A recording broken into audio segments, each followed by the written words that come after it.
today we'll be cleaning up my Calathea White Fusion. And the thing with this plant is it has suffered a lot of abuse in my care, but it's still going strong.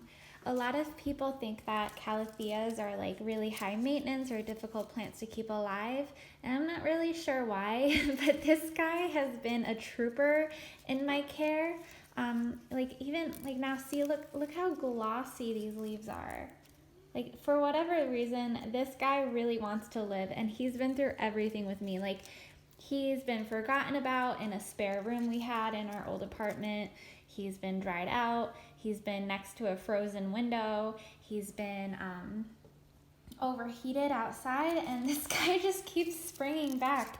And, like, I'm not really a foliage person. I'm more of a flower person, but, like, I mean, he's really beautiful. He was actually one of my first houseplants that wasn't a cactus.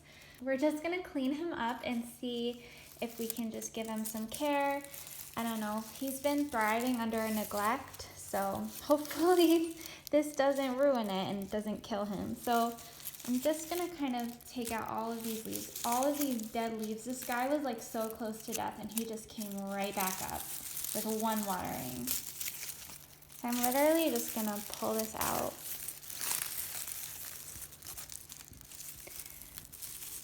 I might actually need some scissors. Come here, it out. Let me get some scissors.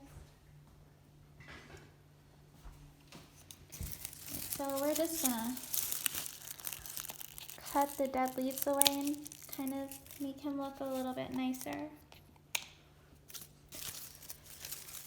So dead leaves can encourage insects and fungus, and we certainly don't want that in a houseplant especially. So we're gonna make sure that there's nothing insects or mold can hide under. Just clipping it away, clearing it out. Very simple, easy process. I have a little bit of sand on top to discourage fungus gnats, but we still don't want leaves there. Look, you see, we even have a lot of new growth.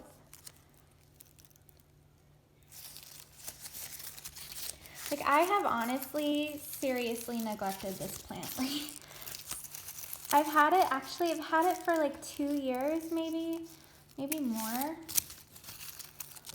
Maybe 3 years, I don't know, but it really wants to live, so it's still here.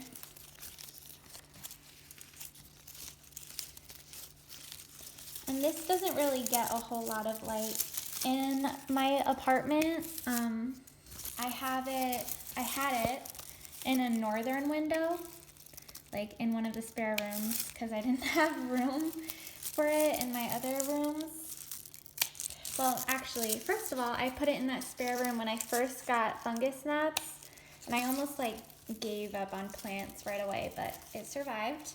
And it was in a northern window, and it was frozen one winter, came back to life, and it dried out when I forgot about it, came back to life. But it was thriving in like a northern window in my old apartment, and right now I'm keeping it on the bottom shelf of a plant stand that is in a southern window, so hopefully it enjoys that. I actually put it outside this summer and it really loved that. So maybe I'll do that again this summer, and I'll just put it out on the deck. But I can't keep it outside during the winter for obvious reasons, because I do not live in a tropical environment, and this is a plant that grows in tropical areas. Actually, I believe it grows in the rainforest, rainforests in South America, but I could be wrong. Like I said before, I'm not really a foliage person. I actually haven't done a lot of research on these plants, and I kind of feel really bad because I know that a lot of people really struggle to keep them alive, and they really love Calatheas, and I'm just over here Yeah, I barely take care of it and it loves me.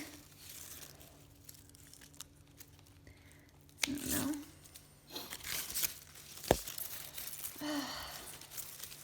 I guess some people get lucky. I don't know. I don't really believe in a green thumb. I think that anyone can have a green thumb as long as you do your research and like,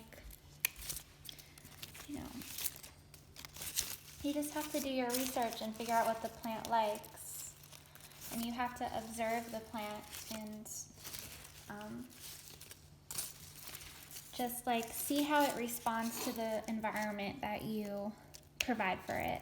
Caring for plants and gardening is a very scientific hobby in that way because you have to observe and you have to hypothesize, oh, it didn't like this treatment, so what do I do next? You know, and this plant though, it defies all odds for me because I know for a fact that it didn't like the treatment or the environment I was providing, and it still keeps coming back. So, I don't know.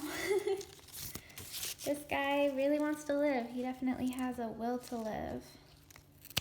So I'm gonna try to treat it better.